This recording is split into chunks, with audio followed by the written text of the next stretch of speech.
Hello, എല്ലാവർക്കും സുഖല്ലേ? നമുക്കൊന്ന് മൈസൂർ പോയി വന്നാലോ? ഇപ്പോൾ മൈസൂർ ദസറ നടക്കുന്ന കാര്യമൊക്കെ എല്ലാവർക്കും അറിയായിരിക്കും. പക്ഷേ നമ്മൾ പോയത് ദസറയ്ക്ക് കറക്റ്റ് ഒരു ദിവസം മുൻപാണേ. തലേദിവസം രാത്രി നമ്മൾ ബാംഗ്ലൂരിൽ നിന്ന് മൈസൂർ വന്നിറങ്ങി, അവിടെ സ്റ്റേ അടിച്ച് അടുത്ത ദിവസം വൺ ഡേ നമ്മളവിടെ എല്ലാ സ്ഥലങ്ങളും കണ്ട് വൈകിട്ട് തിരിച്ച് ബാംഗ്ലൂർക്ക് കയറി. സോ അങ്ങനെയായിരുന്നു നമ്മുടെ പ്ലാൻ. നമ്മൾ സ്റ്റേ ചെയ്തത് മൈസൂറുള്ള വൈശാഖ് ഇൻ എന്ന് പറയുന്ന ഹോട്ടലിലായിരുന്നേ. അത്യാവശ്യം ബഡ്ജറ്റ് ഫ്രണ്ട്ലി ആണ് ആൻഡ് അത്യാവശ്യം എല്ലാ ടൂറിസ്റ്റ് സ്പോട്ടുകളും ഇവിടുന്ന് അടുത്താണ്. നമ്മൾ ആദ്യം പോയത് വളരെ ഫേമസ് ആയിട്ടുള്ള സെൻറ്റ് ഫിലോമിനാസ് ചർച്ച് അല്ലെങ്കിൽ സെൻറ്റ് ജോസഫ്സ് കത്തീഡ്രലോട്ടാണ്. ഏഷ്യയിലെ ഏറ്റവും ഉയരം കൂടിയ പള്ളികളിൽ ഒന്നാണ് കേട്ടോ ഇത്. ഈ പള്ളിനെ ഏറ്റവും പ്രശസ്തമാക്കുന്നത് ഇതിൻ്റെ ഗോത്തിക് സ്റ്റൈൽ ആർക്കിടെക്ചർ തന്നെയാണ്. 175 അടി അല്ലെങ്കിൽ 53 മീറ്ററാണ് കേട്ടോ ഇതിൻ്റെ ഹൈറ്റ് വരുന്നത്. ആ ഇരട്ട ഗോപുരങ്ങളൊക്കെ കണ്ടില്ലേ, എന്ത് ഭംഗിയല്ലേ അതിൻ്റെ ആർക്കിടെക്ചർ. ഓൾസോ ഈ പള്ളിക്ക് അകത്തോട്ട് കയറുമ്പോൾ ഉണ്ടല്ലോ കുറേ സ്റ്റെയിൻഡ് ഗ്ലാസ് വിൻഡോസൊക്കെ കാണാൻ പറ്റും.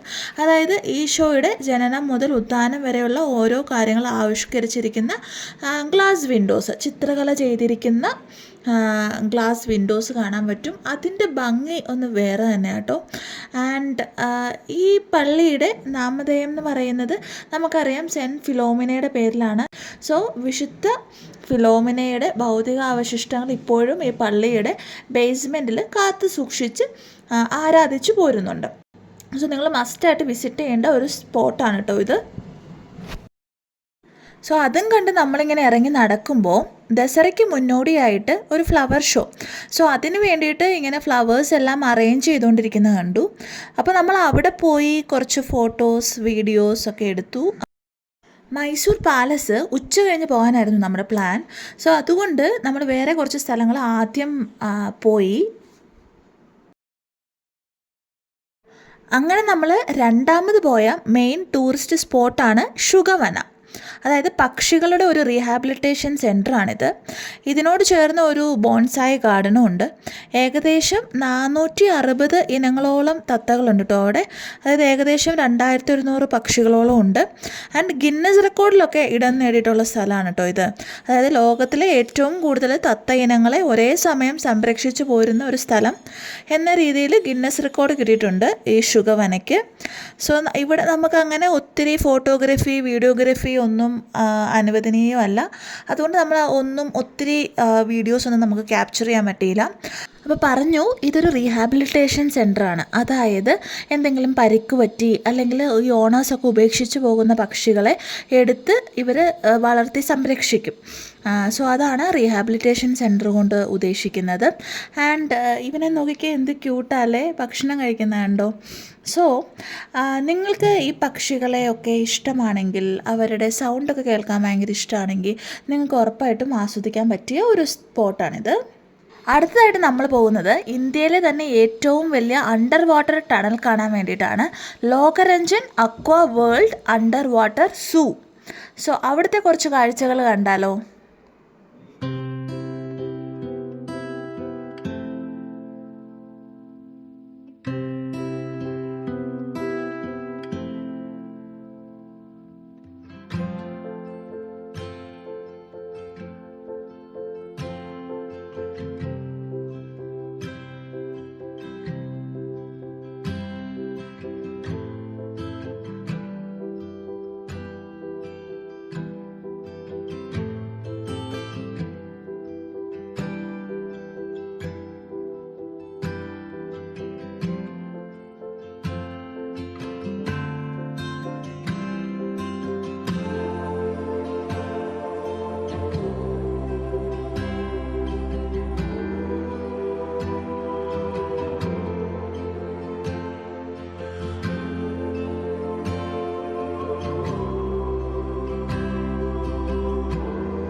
ഓക്കെ, ഇനി ഇതിന് ശേഷം നമ്മൾ പോയത് കറാഞ്ചി ലേക്ക് നാച്ചുറൽ പാർക്കിലോട്ടാണ്. അതായത് ബ്രിട്ടീഷുകാരുടെ കാലത്ത് ഇതൊരു പെർക്കുലേഷൻ ടാങ്ക് ആയിട്ടാണ് ബിൽറ്റ് ചെയ്തത്.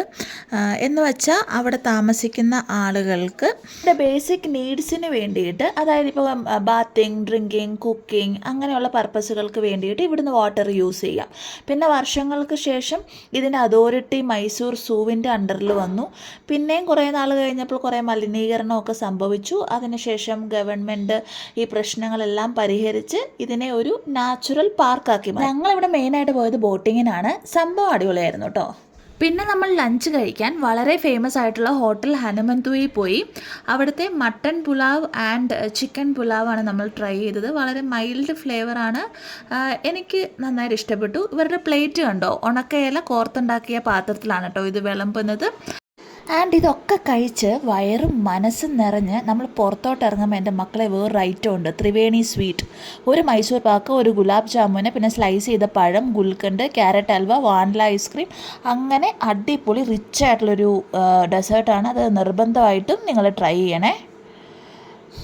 അങ്ങനെ ഫൈനലി നമ്മൾ മൈസൂർ പാലസിലെത്തിയിരിക്കുകയാണ്. എൻട്രി ടൈം ഉണ്ട് 10 AM to 5:30 PM and entry fees ഉണ്ട്. അഡൽസിന് 120 ആണ്. നിങ്ങൾ ഈ എൻട്രി ടിക്കറ്റ് എടുക്കാൻ പോകുമ്പോൾ തന്നെ ശ്രദ്ധിക്കേണ്ട ഒരു കാര്യം എന്താണെന്ന് പറഞ്ഞാൽ, അവിടെ തന്നെ മൈസൂർ പാലസിൽ ഈ പറഞ്ഞ ടൈം ഞാൻ പറഞ്ഞല്ലോ 10 to 5:30 ആണ്. പക്ഷേ അതിന് ശേഷം ഒരു 7 to 8 PM എവറി ഡേ അവിടെ എന്തുണ്ട്, ലൈറ്റ് ഷോ ഉണ്ട്. അപ്പോൾ അത് കാണാൻ വേണ്ടിയിട്ടുള്ള ടിക്കറ്റും കൂടി നിങ്ങൾ ഇതേ സമയം നിങ്ങൾക്ക് ഒരുമിച്ചെടുക്കുവാണെങ്കിൽ 2 ടൈം നിങ്ങൾക്ക് ക്യൂ നിൽക്കണ്ട. നമ്മുടെ ചെരുപ്പൊക്കെ അഴിച്ച് അവിടെ ഫുട്വെയർ കൗണ്ടറുണ്ട്, അവിടെ കൊടുത്തിട്ട് വേണം നമ്മൾ അകത്തോട്ട് കയറാൻ വേണ്ടിയിട്ട്.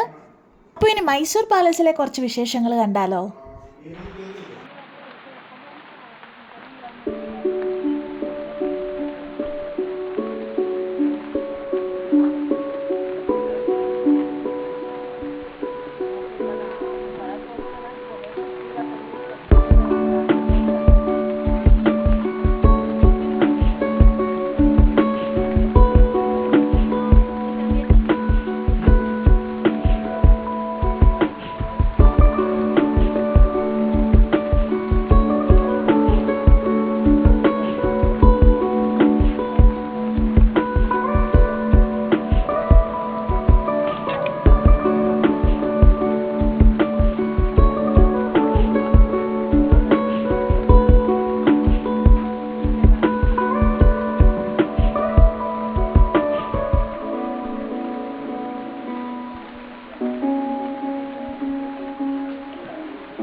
അപ്പോൾ നമ്മുടെ മെയിൻ പരിപാടികളെല്ലാം കഴിഞ്ഞു. പക്ഷേ അലി കോർണറിൽ പോയി അവിടുത്തെ ഫേമസ് ഡെസേർട്ട് ട്രൈ ചെയ്തില്ലെങ്കിൽ അത് മോശമല്ലേ. സോ ഇപ്പോൾ നമ്മളുള്ളത് അലീസ് കോർണറിലാണ്. ഇത് സിറ്റി ബസ് സ്റ്റാൻഡിൻ്റെ തൊട്ടടുത്തായിട്ടാണ്. സോ നമ്മൾ ട്രൈ ചെയ്ത ഐറ്റംസ് ഇതൊക്കെയാണ്: dry fruits khoa falooda and plain khoa falooda. ഇത് കസ്റ്റാർഡ് വെച്ചുണ്ടാക്കുന്ന ഒരു സംഭവം കേട്ടോ. നല്ല ടേസ്റ്റായിരുന്നു, എനിക്ക് ഭയങ്കര ഇഷ്ടമായി. സോ ഇതൊക്കെയാണ് ദസറയ്ക്ക് മുമ്പുള്ള ഒരുക്കങ്ങളാട്ടോ ഈ കാണുന്ന ലൈറ്റിങ്സൊക്കെ. സോ നമ്മൾ 1 ഡേ കൊണ്ട് മാക്സിമം നമുക്ക് കണ്ടു തീർക്കാൻ പറ്റുന്ന സ്ഥലങ്ങളൊക്കെ കണ്ടു തീർത്തു. അടിപൊളിയായിരുന്നു ട്രിപ്പ്. സോ ഇനി നമ്മൾ തിരിച്ച് ബാംഗ്ലൂർക്ക് പോവാണ്. സോ ത്രൂ ട്രെയിനാണ് പോകുന്നത്. അപ്പോൾ നെക്സ്റ്റ് വീഡിയോയിൽ കാണാം. ബൈ.